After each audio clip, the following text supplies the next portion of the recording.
Okay, let's unpack this. Welcome to a deep dive tailored just for you.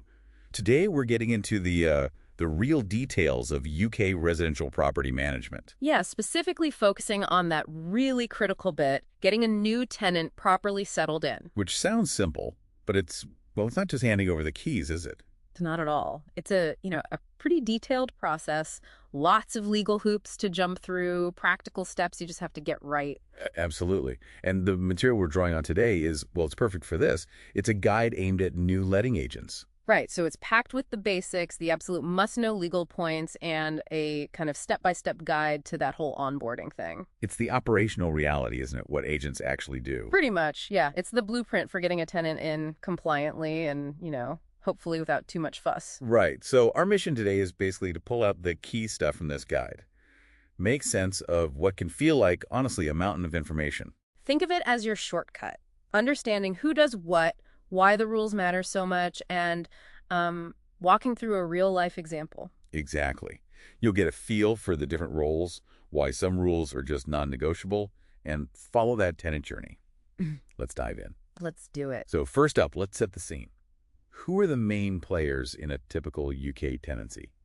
What roles do they actually play, according to this guide? Okay, so in your standard tenancy, particularly an AST, an assured short-hold tenancy, you've got three key people. Right. The landlord, they own the property. The tenant, they live there. And if there is one, the letting agent who manages things. And that agent, especially if it's a fully managed property, they seem to be juggling a lot, wearing quite a few different hats. Oh, loads. I mean, the agent's role is huge. Starts with finding the tenant marketing, viewings, but then crucially, all the upfront checks. The vetting part. Yeah, the referencing, making sure they're thoroughly checked out, and those vital right-to-rent checks. That's all before anyone's approved. Okay, so voting is a big piece. What else falls to the agent? Well, they draft the tenancy agreement itself, sort out the inventory, the report on the property's condition. They handle the tenant's deposit, which is a massive legal thing we need to talk more about. Definitely. And setting up rent collection. Then, for fully managed places, they're the go-to for the tenant during the tenancy. Issues, repairs, inspections, managing that landlord-tenant communication. Plus their own compliance stuff. Yeah. AML checks, redress schemes. Exactly. They've got their own regulatory duties separate from the landlords. They're the engine room, really, keeping the tenancy running legally day to day. So agent handles the doing, the daily grind, the compliance admin. What about the landlord? What are their core legal duties highlighted here? The landlord's fundamental job is providing a home that's safe, habitable, and crucially legally compliant. The source really flags up the key safety checks. Okay, like what specifically? You've got the annual gas safety check has to be a gas safe registered engineer. Yeah. Then electrical safety testing, that's every 5 years in England, done by someone qualified. And fire safety working smoke alarms, CO alarms where needed, especially with gas boilers and the like. And the actual building, the bricks and mortar? Yes, the structure, the exterior walls, roof, drains, windows, and the essential services, water, gas, electricity, sanitation, heating systems. If the boiler breaks or there's a big leak or the roof's letting water in causing damp, that's the landlord's job to fix. Right. They also have to provide the Energy Performance Certificate, the EPC, and that government How to Rent guide. And look, if the agent isn't handling the deposit, the landlord must protect it themselves within 30 days and give the tenant the right info. So safe structure, working services, core legal docs, and safety checks, that's the landlord's domain. Pretty much. And while the agent often does the right to rent check, legally it's the landlord's duty ultimately, plus ensuring they've got the right licenses for the property, proper insurance. And a key point mentioned is quiet enjoyment. Meaning? Respecting the tenant's right to live peacefully in their home without unnecessary hassle from the landlord or agent. Okay, clear picture of the landlord's side. Now the tenant, the person actually living there, what are their main responsibilities according to this guide? Right, the tenant. Their side is mainly about paying the rent on time, obviously, and looking after the place in what the law calls a tenant-like manner. Tenant-like manner. It sounds a bit woolly. What does that actually mean in practice? It means, doing the small everyday things, keeping it reasonably clean, Yeah. changing a light bulb, maybe replacing smoke alarm batteries after move-in day once they've been checked. Not causing damage beyond sort of normal wear and tear. So if you accidentally knock a hole in the wall while moving furniture, That's on you, the tenant. To fix, exactly. They also need to tell the landlord or agent quickly if something needs repairing. Don't just leave it. Getting rid of rubbish properly. Letting the agent or landlord in for checks or repairs, with proper notice, of course. And sticking to the rules, not annoying the neighbors. Yeah, following the tenancy agreement terms, pets, smoking, that kind of thing. Keeping the property secure, not causing a nuisance.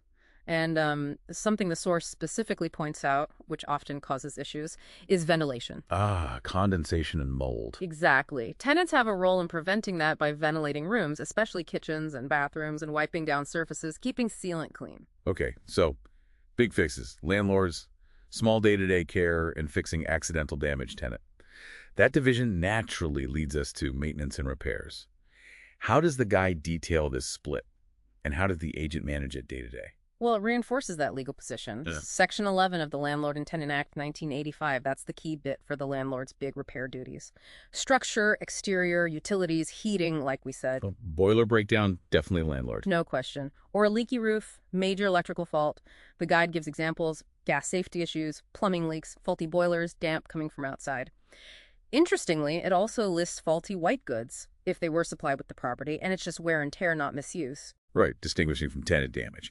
So what examples does it give for the tenant side? That tenant-like stuff. Changing bulbs, like we mentioned, unblocking a drain, but only if it's blocked because they put something down it they shouldn't have. Smoke alarm batteries after day one. Cleaning cooker hood filters, maybe the runners on patio doors, that sort of thing. And that point about mold prevention again. Yes, specifically mentioned cleaning bathroom sealant, using extractor fans, opening windows to stop condensation building up. Also, simple things like clearing out a washing machine filter that's seen as part of using the machine properly. So landlords for the fabric and systems, tenant for the usage, minor upkeep, and damage. How does the agent fit into managing this for a fully managed property? The agent is basically the coordinator, the project manager for repairs. The source says they need to provide clear ways for tenants to report issues. An online portal is good, but email, phone too. And then the agent decides what to do. They assess it, yeah. How urgent is it? Whose responsibility is it, landlords or tenants? If it's the landlords, they get authorization, maybe within an agreed spending limit. Then they instruct contractors, properly insured ones, mind you, keep an eye on the work and update everyone. And keep records. That's vital. The source even breaks down reporting. Identify, explain, attach photos, submit. Photos seem key. Oh, massively helpful. A quick photo can show the agent exactly what's wrong, how bad it is, helps them figure out urgency and who needs to sort it much faster, makes the whole thing more efficient. Right, so the agent coordinates, making sure the right person fixes it and everyone knows what's happening. This whole system, though, it runs on rails laid down by law. The source really stresses that compliance is everything. It absolutely is. You can't cut corners. It's not just about avoiding fines, which can be hefty. It's about having a valid tenancy, protecting everyone involved. The guide goes through the key laws. Let's tick through the big ones. Tenancy Deposit Protection, PDP. That sounds fundamental. It is. Mandatory for ASTs in England and Wales. You get a deposit. It must be in one of the 3 approved schemes: DPS, My Deposits, TDS, within 30 days of getting the money. But, and this is the bit people trip up on, Go on. at the same time, within that same 30 days, you must give the tenant the official prescribed information. That tells them exactly how their deposit is protected, and you need proof you gave it to them. And if you miss that 30-day deadline for either protecting it or giving the info. Big trouble. The landlord can be fined between 1 and 3 times the deposit amount paid to the tenant. And, maybe more importantly, day to day, you can't use a Section 21 notice to end the tenancy easily. It jams up the whole process if you need the property back. Wow. Okay, so not just admin, real consequences. What about right-to-rent checks? Vital. In England, before the tenancy starts, you have to check all adults living there have the right to rent. Nowadays, often done with the government's online share code system, for UK and Irish nationals, it's usually checking original documents. You've got to keep records of these checks. Fail here. Big fines, potentially even prison. Then the certificates. Gas safety, electrical safety, EPC. Yep, the core safety docs and specific timings. Gas annual. Copy to new tenants before move-in. Electrical safety report, EICR, every 5 years. Again, copy to new tenants before move-in. ETC needs to be valid and given before move-in, and the property has to meet minimum energy efficiency standards, usually an E rating. And the smoke and CO alarms, they need checking on day one. Crucially, yes. Tested and working on the first day of the tenancy. The source is very clear on that. After that, if the tenant reports one isn't working, the landlord has to fix or replace it. The Tenant Fees Act 2019, another biggie the source covers. Yeah, that turned things upside down for ASTs in England. Banned most upfront fees for tenants. Now, landlords and agents can only charge what are called permitted payments. Okay, remind us what those are. Well, the rent, obviously. The tenancy deposit capped at 5 or 6 weeks' rent. A holding deposit to reserve the property strictly capped at 1 week's rent. Charges for changing the tenancy if the tenant asks, capped at £50 unless you can prove higher reasonable costs. And charges if a tenant wants to leave early, covering the landlord's actual loss or reletting costs. What about if rent is late or keys are lost? Yes, those are permitted default fees. Late rent, only after 14 days overdue, and interest capped at 3% above Bank of England base rate. Lost keys. You can only charge the actual cost to replace them. Utilities, council tax tenants pay those, but that's just their usage. Anything else? Ban for ASTs. Fines play. Interestingly, the source mentions a £250 fee for non-ASTs sometimes, showing the rules differ outside the Act. And not giving the tenant the how to rent guide also causes problems. Yes, the latest version has to be provided at the start of a new or renewed AST. Like the deposit rules and safety certs, failing here messes up your ability to use a Section 21 notice. It all ties back to the Deregulation Act 2015, basically saying, do your homework first. Okay, huge list of landlord-agent compliance. What about the agent's own regulations, like anti-money laundering? Right. Agents are regulated for AML, need to register with HMRC. They have to do customer due diligence, basically ID checks on their clients, the landlords. And they need to be alert for suspicious stuff and report it if necessary. And finally, the redress schemes. Mandatory membership for agents in England and Wales, TPO or PRS, gives landlords and tenants somewhere independent to go if they have a complaint about the agent they can't sort out directly. Consumer protection, essentially. Wow, okay, you definitely can't just wing it. The legal side is immense. All this service and compliance costs money, though, which brings us to fees.